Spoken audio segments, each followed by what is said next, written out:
How's it going, everybody? Welcome back to the Rocky Mountain EDC channel. And today I have an overview and impressions video on the Zero Tolerance 0562 in titanium. So for today's overview, I'm going to give a little background on the knife itself. I'm going to talk about some of the features, what I like and what I don't like. But before I do that, make sure that if you do enjoy the video, to give it a like and subscribe if you're not already to the Rocky Mountain EDC channel. So, a little background on the ZT0562 titanium, or just the model itself.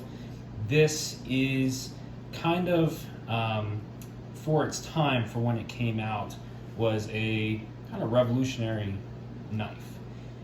If you know Rick Hinder and Rick Hinder knives, you know that they are not cheap knives. And they are made with very high quality materials, and they have very tight quality control, as well as the customer service is very good.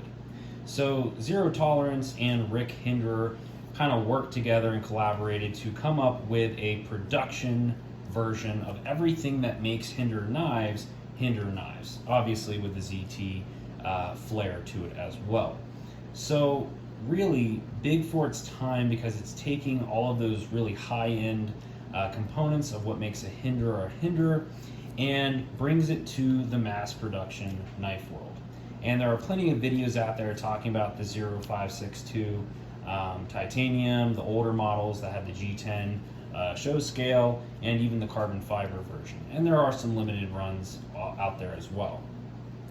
Nonetheless, it is a very popular knife and a very sought after knife, because this is going to run a little cheaper than let's say an XM18 from Hinder, and it is mass produced. And with Zero Tolerance, for a production knife company, they have some of the best tolerances, hence the name Zero Tolerance. They have really good quality control as far as production knives go. So you're going to be pretty sure that when you get a Zero Tolerance knife, it's not going to have a lot of issues, not having a lot of quality control issues. So if you're going to get one, the centering is going to be good. There's nothing going to be loose.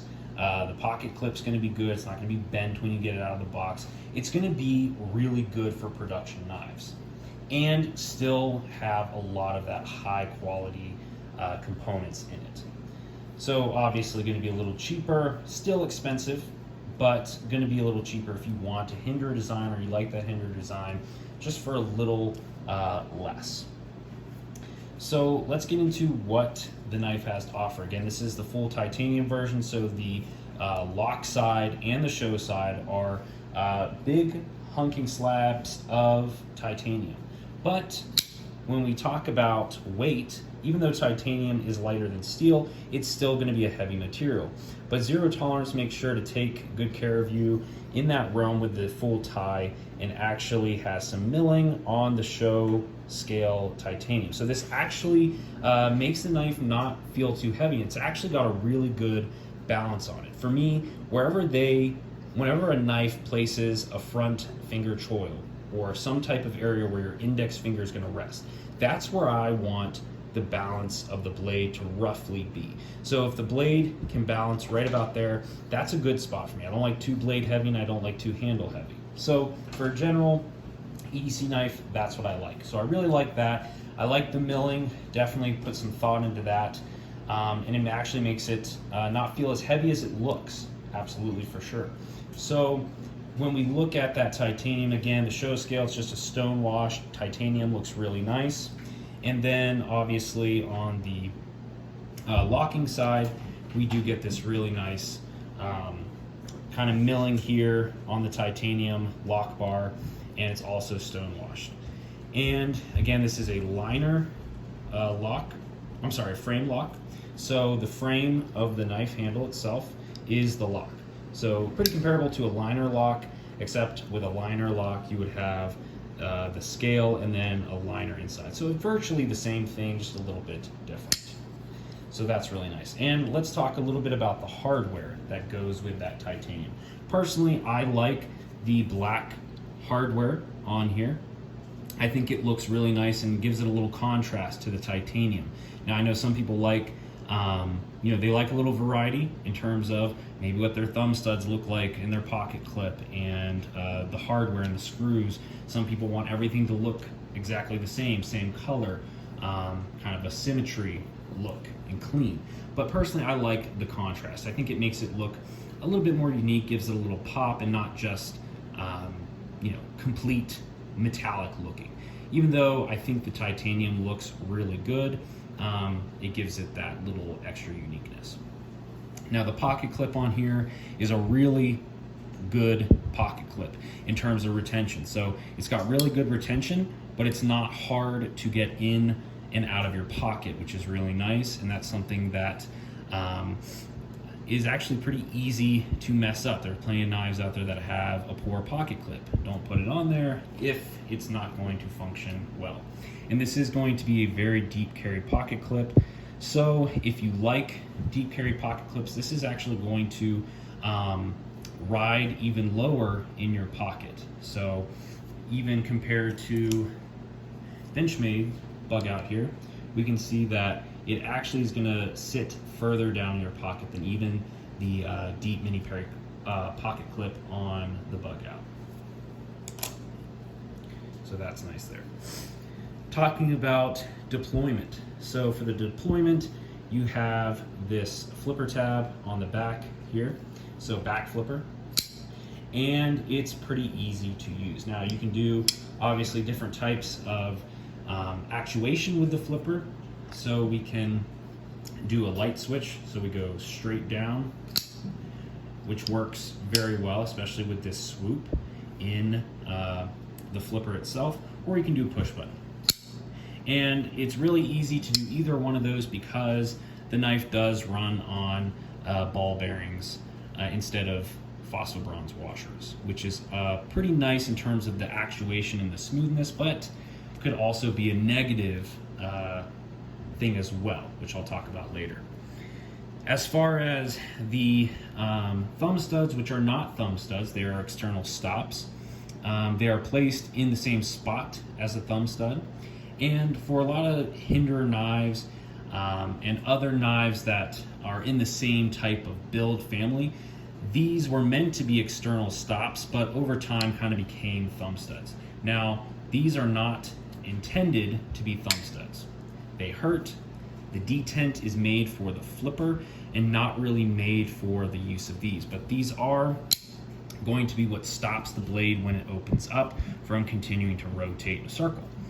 So that's really nice, and its kind of concept is that it prevents or gives extra strength from side to side. So if you just had a standard pin down in there, which that is used to stop the blade in the closed position, if you just had one of those, you could possibly get this side to side play. This helps prevent that and gives a little added strength. So that's really nice. Little downside for me is that I did wish that they got the detent right and actually made these more dedicated thumb studs. I like flippers, but I like at least two forms of deployment, or at least something that makes it easier to use my thumb. I don't always want to have to light switch it like that for various reasons, but that's a small gripe on there. You get a little bit of jimping, nothing crazy. Have some down here, kind of more towards the butt where your pinky and ring finger go, and then there's some jimping up on the spine, which is perfectly placed kind of on this gradual thumb ramp. So very nice. Speaking of the jimping, the ergonomics on this knife are phenomenal. So this really fits your hand just perfect. Whether you have small, medium, or large size hands, you're going to find this knife comfortable. Even if you are up in this position, if you had a smaller hand, you're still going to fit really good. This flipper tab kind of acts as a finger guard and a really nice placement to keep your index finger from sliding up on the blade, which is really nice. Really comfortable. Again, I'm a little picky when it comes to the ergonomics. I love an ergonomic knife. I love how it fits in the hand, but sometimes you can get a little too crazy with the grooves and the swells on a knife, and it actually becomes a little bit annoying to hold in the hand. This does it just right. It's neutral enough, yet specific enough that I feel locked in, comfortable, but I don't feel like I'm being forced into a specific handle position. So that is a very nice feature. Let's talk about the blade itself. Beautiful blade, satin grind on the main portion of the blade, and then it's going to have a stone washed finish on this flat right here with the ZT logo. And then we do get a little bit of kind of beveling out here to help prevent little sharp edges. However, if you wanted to use this for any type of ferro rod or fire striking, the portion up on the tip is sharp, so you could hypothetically use that if you wanted to. So the blade shape, again, just a very standard drop point shape, nice flat and big belly here, and the profile behind the edge is going to be thick yet thin at various regions. So it's going to be thicker towards the tip, gives it a little extra strength at this portion of the blade, and it's going to remain relatively thick out. So you're going to have a pretty strong tip. And then back here, it's going to be pretty slicey and cuts through cardboard materials that you want to slice very easily. And with this being a thicker behind the edge type of grind here, it is actually works really well due to it being a high blade, so tall from edge to spine. You get plenty of surface area to actually get to a thin point down at the bottom. So it slices actually very well. This is going to be in CPM 20 CV, which is a really good steel, comparable to M390, so it's going to have good marks in edge retention, corrosion resistant, excellent marks in those. It's going to be okay in the toughness, but it's going to be a little bit hard to sharpen, which is not the end all be all. Edge retention isn't the end all be all, but if that's what you're looking for, it's got really good marks in those categories. And with a lot of the hardware, titanium and the blade itself, you're not going to have as much corrosion resistant with this due to titanium not corroding due to that, and that blade still being good in corrosion resistance.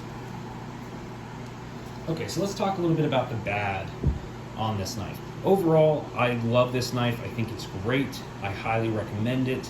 It is a well-built knife. However, nothing's perfect, and there are a few things that are a little disappointing. One of the things is they coat the steel hardware. So the overstop, the over travel stop for the lock bar, all this hardware, the screws, the pivot screw, all of this is coated, and it is going to wear. Now, if you like the wear, that's fine, but you could coat this or get it to not be, I guess, the metallic look in different ways. So Benchmade uses parkerized steel, which doesn't wear off as much as like paint coated. So this is likely some type of painted coated hardware.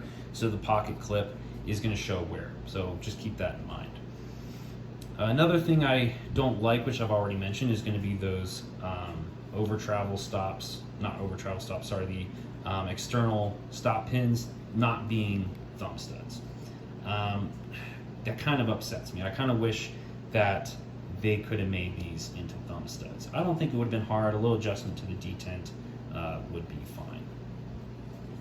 As far as those categories, there's only really one other thing that is kind of in the middle on being good or bad, and that's going to be the ball bearing pivot. So with a knife that's kind of promoted as heavy duty or for extreme use, right? Take that for what you will in terms of extreme.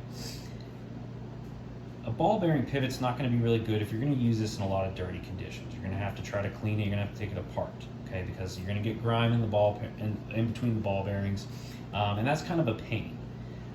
I kind of wish they just would have stuck with some phosphobronze washers. That, for me personally, would have been nice.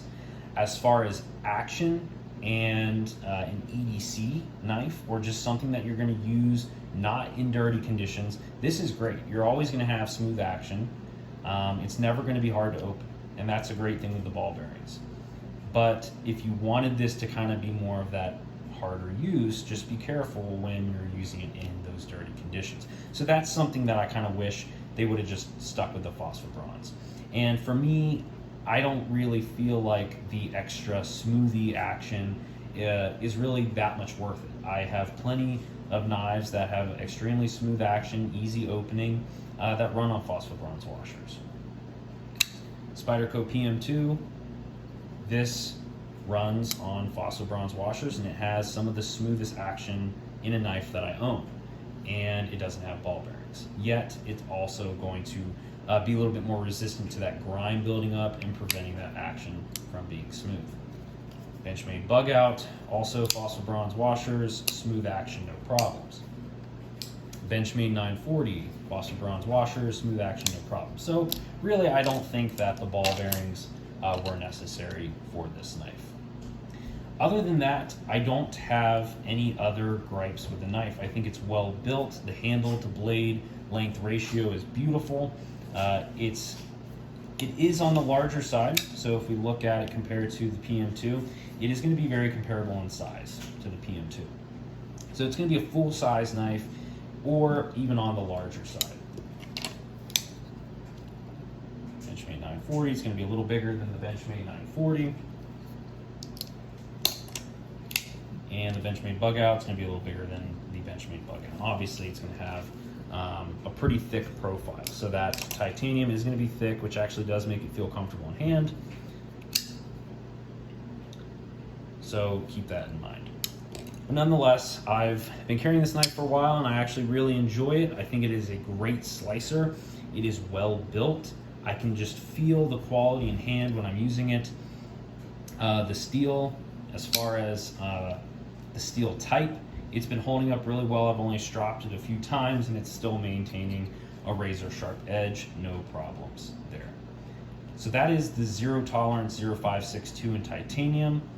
Highly recommend this knife. It is definitely one of my top knives, a grail knife for me. It took me a long time before I got this, but I'm glad to have it in my collection. So if you enjoyed this video, make sure to give it that like, and again, if you are not already, subscribe to the Rocky Mountain EDC channel.